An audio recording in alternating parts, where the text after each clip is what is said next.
காவேரி பிறந்த அந்த வயத்துலயாங்க இந்த 2 கருமம் பிடிச்சதும் பிறந்துச்சுங்க அப்படின்னு தானங்க சொல்லணும்னு தோணுது. இந்த கங்காவையும் இந்த யமுனாவையும் பார்த்தா அப்படின்னு நீங்க நினைச்சா கமெண்ட் பாக்ஸ்ல ஒரு கருத்தை தெரிவிச்சுட்டு லைக்கை போட்டு சப்ஸ்கிரைப் பண்ணிருங்க. என்னன்பான இனிய உறவுகளே, இங்க பாத்தீங்கன்னா கங்காவுக்கும் யமுனாவுக்கும் நல்ல புது பேர் ஒன்று வச்சிருக்கேங்க. வில்லி கங்கா சல்லி யமுனா. இல்ல சல்லி கங்கா வில்லி யமுனா அப்படின்னு பேர் வச்சா சூப்பரா இருக்கும் தானங்க. அட ஆமாங்க, அப்பா தான் உசுறு, அப்பா கட்டின வீடு, அப்பா எடுத்து வச்ச செங்கல் அப்படி இப்படின்னு சொல்லிட்டு என்னம்மா வசதியா உசுரா பேசுனாங்க. மகாநதி இது சகோதரிகளின் கதை அப்படின்னு சொல்ற அளவுக்கு வந்துச்சு, சொல்லிக்கிட்டு தான் இருந்துச்சு. ஆனா இப்ப பாத்தீங்கன்னா அப்பா அப்படி தானே போனா போகுது, வித்துருவோம், சும்மா தானே கிடக்கு. ஏய் கங்கா, உனக்கு அப்படி என்னடி இந்த காவேரி புள்ள உனக்கு மண்ணலி போட்டுச்சு சோத்துல அப்படின்னு தாங்க கேட்கணும் தோணுது. அந்த யமுனா தான் புருஷன் பைத்தியம், அது ஏதோ நினைக்குது. நீ கங்கா ஏமா அப்படி ஆன அப்படி தாங்க தோணுது. பார்த்தா சாரதா வந்து ஐயோ வீடெல்லாம் விற்க முடியாது அப்படின்னு தானே சொல்றாங்க. ஆனா இங்க யமுனாவும் அக்கா வீடை வித்துறனுக்கா, என்ன ஆனாலும் சரிக்கா, அவ என்ன சொல்றது. ஆனா காவேரி வந்து என்ன ஆனாலும் சரி நான் அந்த வீட்டை விற்க மாட்டேன் அப்படின்னு உறுதியா சொல்றாங்க. ஆனா யமுனா பார்த்தீங்கன்னா நம்ம அவளுக்கு தெரியாம விற்போம்க்கா, நீ பேசாம இருக்கா, நம்ம நினைச்சதை சாதிக்கணும் அப்படிங்குது. 2 பக்கிகளும் கொடைக்கானலுக்கு எல்லாம் கிளம்பி போறாங்க, வீடை விற்க போறாங்க அப்படின்னு சொல்லிக்கிட்டு இங்க யமுனா கங்கா எல்லாரும் உறுதியா இருக்கிறதுனால சாரதனால ஒன்றும் செய்ய முடியல. ஆனாலும் காவேரி முடியவே முடியாது அப்படின்னு அடிச்சு சொல்றாங்க. என்னடி நீ என்னடி சொல்றது, நீ ஒருத்திடி, நாங்க எல்லாரும் சரின்னு சொல்றோம், இங்க வச்சுட்டு என்ன பண்ண போறோம், எல்லாருக்குமே பொழப்பு சென்னையில இருக்கு, அப்புறம் எதுக்குடி இந்த வீடு வேஸ்டா போறதுக்கு, காசா மாறி நமக்கு ஏதாவது யூஸ் ஆகும் அப்படின்னு அடிச்சு பேசுறாங்க. முடியவே முடியாது அப்படின்னு காவேரி சொல்லிட்டு போயிறாங்க. அடுத்து பாத்தீங்கன்னா அக்கா நான் ஒரு ஐடியா சொல்றேக்கா, என்னடி இப்ப மட்டும் இந்த வீடை வித்து பங்க கொடு, நாங்க ஏதாவது பிசினஸ் பண்ணணும், என் புருஷன் இப்படி மட்டமா இருக்காரு, அவர் ஏன் இப்படி அங்கெங்கன்னு வெளிநாட்டுக்கெல்லாம் போய் அலையணும், அதனால நாங்க தொழில் தொடங்கணும், பங்க கொடு அப்படின்னு சொல்லி கேளுக்கா அப்படிங்கிறாங்க. கேட்டா அம்மா கொடுத்துருமாடி, வேற வழியில் இல்லை, நீ வயிற்றுல இருக்க குழந்தைய காமி, அதுக்கும் ஒத்துக்கலைன்னா நீ மட்டும் இப்போ பணத்தை தரல விற்று என் வயிற்றுல இருக்க குழந்தைய அப்படின்னு வயிற்றுல கையை வைக்கா, பயந்துருவாக்கா. யாராக இருந்தாலும் பெத்த தாயை விட அவங்களோட அம்மா இருக்காங்க பாருங்க, அவங்களுக்கு தான் ரொம்ப வலிக்கும், பிள்ளைக்கு பேர பிள்ளைக்கு ஏதாவது ஒன்றுனா அப்படின்னு சொன்னோன்னே ஏய் நிஜமாவடி இது ஒர்க் அவுட் ஆகுமா, அதெல்லாம் ஆகும்க்கா அப்படிங்கல சாரதா கூப்பிட்டு வச்சுட்டு இங்கே பாருமா, என் புருஷனுக்கு இந்த மாதிரி தனித்தனியாக கஷ்டப்பட்டுக்கிட்டு இருக்காரு, அவர் எங்கேயோ நான் எங்கேயோ, நாங்கள் 2 பேரும் ஒன்றா இருக்கணும், சரிடி இப்போ அதுக்கு என்னடி பண்ணணும், எங்களுக்கு அப்பா விட்டு வீட்டை விற்று எங்களுக்கு பணம் வேணும், பங்கு வேணும், நான் பிஸ்னஸ் பண்ணணும் அப்படின்னு அடித்து சொல்ல முடியாதுடி அப்படிங்கிறாங்க. இப்போ மட்டும் நீ மட்டும் ஒத்துக்கல அப்படின்னு சொல்லிட்டு தன்னோட வயிற்றுல குத்த போகிறாங்க. போதுமா, இந்த குழந்தை உனக்கு வேணுமா வேணாமா அப்படிங்கிறாங்க. அடிப்பாவி, அந்த குழந்தை ஓன் குழந்தை, உனக்கு வேணுமா வேணாமான்னு அவங்க கேட்கணும். ஆனால் பார்த்தா இப்படி கங்கா சொன்னோன்னே சாரதா எப்பவும் கருணை உள்ளம் கொண்டவங்களாச்சே, பிள்ளைக்கு எதுவும் ஆயிடக்கூடாதுடி, ஒன்றும் பண்ணிடாதடி, நான் ஒன்றும் பண்ணக்கூடாதுன்னா உன் செல்ல மக அருமை மக வருவாளே மினிக்கிக்கிட்டு அவள்கிட்ட சொல்லி கண்டிப்பாக அந்த வீடை பண்ணிடணும் வித்துறணும் அப்படின்னு நீ சொல்கிற, நீ சொல்லலை நான் ஏதாவது பண்ணிக்குவேன் அப்படிங்கிறாங்க. சரிடி சரிடி சொல்கிறேன்டி விடுடி அப்படின்னு சொல்லிட்டு அப்படியே அழுகுறாங்க. சே என்னங்க இப்படி பண்ணுதுங்க நம்ம பிள்ளைங்க அப்படின்னு போயிட்டு அவங்க புருஷன் போட்டாக்கிட்ட போய் நின்று அழுகுறாங்க. என்னங்க நீங்கள் கஷ்டப்பட்டு கட்டுன வீடுங்க, நம்ம வீடை இப்படி பண்ணுதுங்களே, நான் என்னங்க பண்ணுவேன், எனக்கு கடைசி காலத்தில் இங்கே தாங்க நான் கண்ண மூடன்னு இருக்கேன் அப்படி இப்படின்னு அழுகுறாங்க. சந்தானம் அப்படி போட்டாவில் சிரிச்சுக்கிட்டு இருக்காரு. அவர் என்ன பண்ண முடியும். பார்த்தா காவேரி வருது. காவேரி இங்கே வாடி அப்படிங்கிறாங்க. என்னம்மா இங்கே பாரு, இதை வச்சுக்கிட்டு நம்ம என்னடி பண்ண போகிறோம், நம்ம பொழப்பு தரப்பெல்லாம் அங்கே தானடி இருக்குது அம்மா, அதுக்காக இது எதுக்குடி அம்மா, இப்போ நம்ம இங்கே வரப்போக யார் வீட்டுக்குமா வர்றது, ஏன்டி இங்கே வரணும், இங்கே என்ன இருக்குது வர்றதுக்கு, இந்த ஒரு வீடு இருக்குது அதையும் முடிச்சு விடு, அவளுக்கு சொல்கிறது சரிதானே அம்மா, முடியவே முடியாது அப்படிங்கிறாங்க. காவேரி நீ சொல்கிறதெல்லாம் புரியுது, நீ மட்டும் இப்போ ஒத்துக்கலை அம்மா உயிரோட பார்க்க முடியாது அப்படின்னு பிளாக்மெயில் பண்ணுதுங்க. எல்லாம் அந்த பிளாக்மெயிலை வச்சு தாங்க நாட்டில் நிறைய பேர் காரியம் சாதிக்கிறாங்க. காவேரி என்ன பண்ண முடியும், அப்பாவும் இல்லை அம்மாவும் நம்மளை விட்டு போயிடக்கூடாதுங்கிறக்காண்டி அப்படியே கங்காவையும் அம்மாவையும் நினச்சி முறைக்குது. சே இப்படி பண்ணுறாளுங்களே அப்படின்ட்டு, அம்மா எனக்கு அப்படிங்கிற அடியே உனக்கு என்ன வேணாலும் தோணலாண்டி, வேணாண்டி நீ நல்ல ஒரு ஆளை பார்த்து புரோக்கரை சொல்லி வீடை முடிச்சிருங்கடி வித்துருங்கடி, ஐயோ 2 பேர் 4 பேருக்கு சண்டை போட்டுக்கக்கூடாதுடி, எல்லாரும் ஒத்துமையாக இருக்கணுடி அப்படின்னு அழுகுறாங்க. சரிம்மா உன் இஷ்டப்படி செஞ்சுக்கோ, நான் வேணா கையெழுத்து மட்டும் போடுறேன், மற்றபடி இந்த வீட்டில் எந்த ஒரு ஸ்டெப்பும் எனக்கு எடுக்க மனசு வரல, நான் வரல அப்படின்னு ரூம்குள்ளே போகிறாங்க. விஜய் வராரு. என்னம்மா ஏன் ஒரு மாதிரியா இருக்கு அப்படிங்கிற நடந்ததெல்லாம் சொல்கிறாங்க. இதுக்கு போய் ஏன் கவலைப்படுற, விடு கூலா விடு அப்படிங்கிறாங்க. என்னம்மாம்மா கூலா விடுங்கிறீங்க, யாரோ வாங்கிட்டா இந்த வீட்டுக்கு வர முடியுமா, இந்த இடத்துல எல்லாத்துலேயும் தண்ணி பட்ட பாடா நான் இருக்கிறேன் மாமா, என் கால் படாத இடம் இல்லைன்னு சொல்லுவாங்க. அப்படி ஒரு அப்பாவோட நினைவுகள் அப்படி இப்படின்னு அழுகுறாங்க. காவேரி பொதுமை அழுகிற பார்த்துட்டு ரொம்ப ஃபீல் பண்ணுறாரு. என்ன பண்ணுறது, நம்ம பொண்டாட்டி பாவமாச்சு அப்படிங்கல, போய் பேசுவோம்மா யமுனாக்கிட்டையும் கங்காக்கிட்டையும் அப்படின்னு நினச்சி வெளியில் வராங்க. அதுக்கு பார்த்தா, அக்கா நீ இந்த வீடை விற்றதும் நீ ஒரு பிஸ்னஸை பண்ணுக்கா, நானும் எனக்கு ஏதாவது நான் சொந்தமாக வீடு வாங்கிக்கிறேன்க்கா அப்படிங்கிறாங்க. இந்த வீடை விற்று எத்தனை பேருடைய என்னடி பண்ண முடியும்? ஆனால் அந்த பிள்ளை பார்த்தீங்கன்னா அப்படி இப்படி பேசுது. இதுங்கிட்ட பேசி புண்ணியம் இல்லை அப்படின்னு அவர் நினைக்கிறாரு. அதனால் அவர் ஒரு முடிவுக்கு வராரு. ஆமாங்க, தாத்தாவுக்கு கால் பண்ணுறாங்க. தாத்தா இந்த மாதிரி நடந்ததை சொல்கிறாங்க. ஏண்டா என் பேத்தி கஷ்டப்பட்டுட்டு இருக்காளா, அவளை அழுக விடாதடா, அவள் மனசு கஷ்டப்படக்கூடாது, வயிற்றில் இருக்கிறது நம்ம வீட்டு வாரிசுடா அப்படிங்கிறாங்க. அதான் தாத்தா நானும் சொல்கிறேன், வாரிசு இருக்கோ இல்லையா தாத்தா, என் காவேரியோட மனசு நோவக்கூடாது தாத்தா, என்ன தாத்தா பண்ணலாம் அப்படிங்கிறாங்க. சரி விடு, அது எவ்வளோ லட்சம் போகுங்கிறாங்க அப்படிங்கிறாங்க. அவர் பார்த்தீங்கன்னா எவ்வளோ போகுது அப்படிங்கிறத சொல்கிறாரு.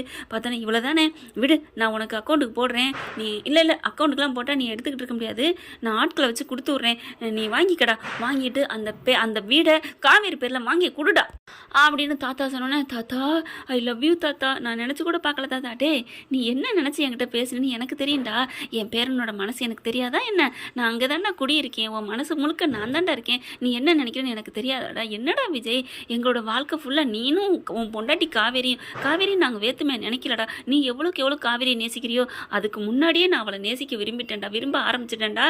அப்படி இருக்கையில் நான் என் பேத்தி என் பொண்ணு மாதிரி தாண்டா அவளை நினைக்கிறேன், என் கண்ணுக்குள்ளே வச்சு தாண்டா அவள் வாழணும்னு நினைக்கிறேன். அப்படி இருக்கல அவள் நல்லா இருக்கணும், அதனால நான் பணத்தை கொடுத்துட்றேன், டபுள் மடங்காக கூட கொடுத்துட்றேன், விடு அப்படிங்கிறாங்க. தேங்க்யூ தாத்தா அப்படின்னு சொல்லிட்டு திரும்புகிறாரு. பார்த்தா காவேரி கேட்டுறாங்க எல்லாத்தையும். ஏய் நீ இங்கே மாடி ஏறி வந்த அப்படிங்கிறாங்க. எதுக்குங்க என்னங்க அப்படின்னு சொல்லிட்டு பட்டுன்னு என்ன பண்ணுறாங்க, இறுக்கி கட்டி பிடிச்சிக்கிறாங்க. என்னடா மாமா அப்படின்னு சொல்லிட்டு ஐ லவ் யூடா அப்படிங்கிறாங்க. ஏய் என்ன புதுசாக காதலை சொல்கிற மாதிரி சொல்கிற, இல்லை மாமா அப்படின்னு சொல்லி கட்டி பிடிச்சிக்கிறாங்க. என்ன கேட்டுட்டியா, ஒட்டு கேட்டியா, ஏய் அருவ கலரு ஒட்டு கேட்டியாடி அப்படிங்கிறாங்க. ஆமாம் நான் ஒன்றும் ஒட்டு கேட்கல, நான் வந்தேன் உங்களை காணாண்டு, நீங்கள் தாத்தாட்ட கெஞ்சினதெல்லாம் கேட்டேன், என் பொண்டாட்டி பாவம் அப்படி இப்படின்னு சொன்னீங்களே, நான் அப்படி என்னங்க பண்ணிட்டேன், ஏங்க நீங்களும் பாசமாக இருக்கீங்க ஓகே புருஷன், ஆனால் தாத்தா எப்படிங்க, தாத்தா மட்டும் உண்மையிலே அங்கே இல்லைன்னா ஆரம்பத்துலேருந்து நான் உங்கள் கூட வாழ்ந்திருக்கே முடியாது, தாத்தா தான் எனக்கு எவ்வளோ ஃபுல் சப்போர்ட்டாக இருந்தார், இப்போவும் இருக்காரு, நான் எனக்கு உண்மையிலே எங்கள் அப்பா இருந்தால் கூட இப்படி பண்ணியிருக்க மாட்டார், எனக்கு தாத்தா எனக்கு பார்க்க ஒரு மாதிரியாக இருக்குது, எனக்கு கடவுளாக கிடைச்ச வரம் தான் தாத்தா அப்படிங்கிறாங்க. அப்படியே கட்டிக்கிறாங்க. பார்த்துமா புருஷனை விட தாத்தான்னு புகழ்ற இந்த விஜயை கொஞ்சம் நினச்சிக்கோங்க போடா அப்படின்னு கட்டி பிடிச்சிக்கிறாங்க. என் செல்ல பொண்டாட்டி போடான்னு சொல்லல அழகுடி அப்படின்னு சொல்லிட்டு மறுபடியும் முத்தம் கொடுக்குறாங்க. நீ கவலையே படாத, அந்த வீடு நம்மளே வாங்குறோம் போதுமா அப்படிங்கிறாங்க.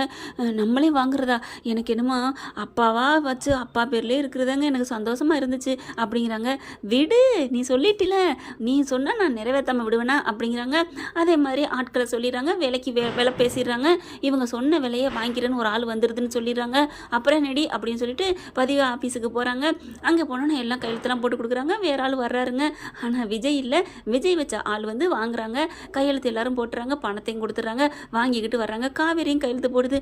ஆனால் கொஞ்சம் கூட கோவிக்காமல் அழுகாமல் சினுங்காமல் அப்படியே தைரியமாக சந்தோஷமாக சிரிச்சுக்கிட்டு காவேரி போடுறாங்க. விஜய் கையை பிடிச்சிக்கிட்டே பார்த்தா யமுனாவும் கங்காவும், ஏக்கா என்ன கொஞ்சம் கூட கஷ்டமே இல்லாமல் அவள் கண்ணு கலங்காமல் கையெழுத்து போடுறா, ஏண்டி ஆமாடி நானும் கவனிச்சேன்டி, அம்மா எனக்கு வீடு விற்க விருப்பமே இல்லைம்மா, இது அப்பா வீடுமா, அப்பா வாழ்ந்த வீடுமா, அப்படி ஏதாவது கசக்குவா கண்ணன்னு பார்த்தா அப்படியே சந்தோஷமாக புருஷன் கூட அதுவும் கைக்குள்ளே கையை போட்டுக்கிட்டு என்னம்மா உரசிக்கிட்டு வரா பறிச்சு அப்படிங்கிற மாதிரி ரெண்டும் பேசிக்குதுங்க. எப்படியோக்கா நம்ம சாதிச்சிட்டோம்க்கா, அவள் ஜெயிச்சியில் இல்லை அவள் தோத்துட்டால, இதுவே நமக்கு ஒரு வெற்றி அப்படின்னு ஐஃபை அடிச்சுக்கிறதுக்கு அவளை ரொம்ப பண்ணுறாக்கா. எனக்கு எவ்வளோ இரிட்டேட்டிங்காக இருக்குது தெரியுமா, இந்த நிவின் இருக்காரு எப்போ பாரு காவேரி விஜய் இப்போ சேர்த்துக்கிட்டாரு விஜய் 2 பேர் பிராணம் தான் பாடுறாரு. நல்ல வேலை மாமா போயிட்டாரு, இல்லைன்னா அவரும் சேர்ந்துக்கிட்டு அதுங்க பஞ்சாங்கம் தான் பாடுதுங்க அப்படிங்குதுங்க.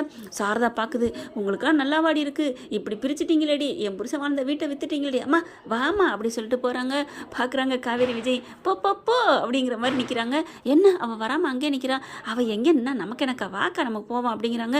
சரி வீட்டில் இருக்க பொருளெல்லாம் எடுக்கணும்ல, அதெல்லாம் 1 மாதம் டைம் கொடுத்துருக்காங்க, அதுக்குள்ள நம்ம காலி பண்ணிக்கலாம் அப்படிங்கிறாங்க.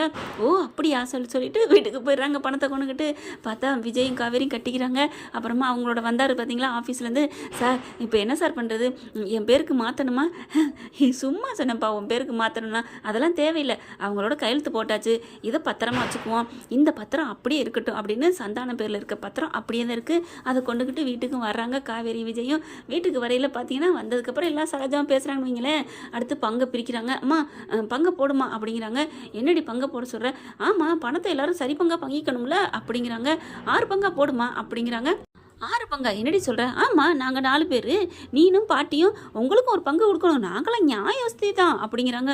ஆமாம், உன் நியாயஸ்தியில் நாயை, சரி சரி விடு, நான் என்னத்தை சொல்கிறது அப்படின்ட்டு 6 பங்கா பிரிக்கிறாங்க. அப்போ தான் பார்க்குறாங்க, அம்மா என் பங்கெல்லாம் எனக்கு வேணாம்மா அப்படின்னு சொல்லிட்டு அதை அப்படியே நீயே வச்சுக்கோ அப்படிங்கிறாங்க.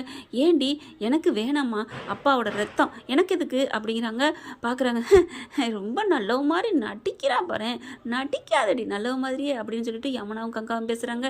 சி, இவ்வளோ ஒரு கேவலமானவளா ஆயிட்டேன்னு நான் நினைக்கவே இல்லை, ஏன் அக்கா இப்படி ஆனான்னு தெரியலையே அப்படின்னு புலம்புறாங்க. சாரதா கிட்ட தன்னோட பங்கு பணத்தை காவேரி கொடுக்குறாங்க. ஆனால் வாங்க மறுக்கிறாங்க. வாங்குமா அப்படின்னு சொல்லி கொடுக்கல. பார்த்தீங்கன்னா கங்காவும் யமுனாவும் சே அப்படின்னு சொல்லிட்டு போகிறாங்க. ஏண்டி என்ன ஆச்சு உனக்கு அப்படின்னு பாட்டி கேட்குறாங்க. ஆமாம், இங்கே பாரு நடிக்கிறா, இதில் வேற நாங்கள் பார்த்துக்கிட்டு இருக்கணுமா? ஏண்டி துணிமணிலாம் அல்லணுண்டி, அதான் 1 மாதம் டைம் கொடுத்துருக்கா இல்லக்கா, 1 மாதம் என்ஜாய் பண்ணிட்டு போவோம்க்கா அப்படிங்கிறாங்க. அம்மா இதை வாங்கு, நான் ஒரு நல்ல செய்தி சொல்லுவேன் அப்படிங்கிறாங்க. என்னடி சொல்ல போகிற அப்படிங்கிறாங்க. இரு, நல்ல செய்தி சொல்லுவேன்ல அப்படின்னு சொன்னோன்னே, அம்மா அக்கா என்னமோ அம்மா கிட்ட அக்கா காவேரி ஏதோ நல்ல செய்தி சொல்ல போகிறாளாம் அப்படிங்கிறாங்க. என்னடி இந்த வீடை விற்று துக்கமாக தான் இருக்கணும், அவள் என்ன நல்ல செய்தி சொல்ல போகிறா, என்னவா இருக்கும் அப்படின்னு சொல்லிட்டு 2 பேரும் காதை தீட்டுதுங்க. இனிமேல் தாங்க கதையில் கொஞ்சம் சுவாரஸ்யம் இருக்க போகுது. என்னங்கிறத பொறுத்து இருந்து அடுத்த எபிசோடில் பார்க்கலாம் ஃப்ரெண்ட்ஸ். இந்த பற்றி உங்களுக்கு பிடிச்சிருந்துச்சுன்னா உங்கள் பொண்ணான கையில் ஒரு லைக்கை போட்டு சப்ஸ்கிரைப் பண்ணிடுங்க. Thank you friends.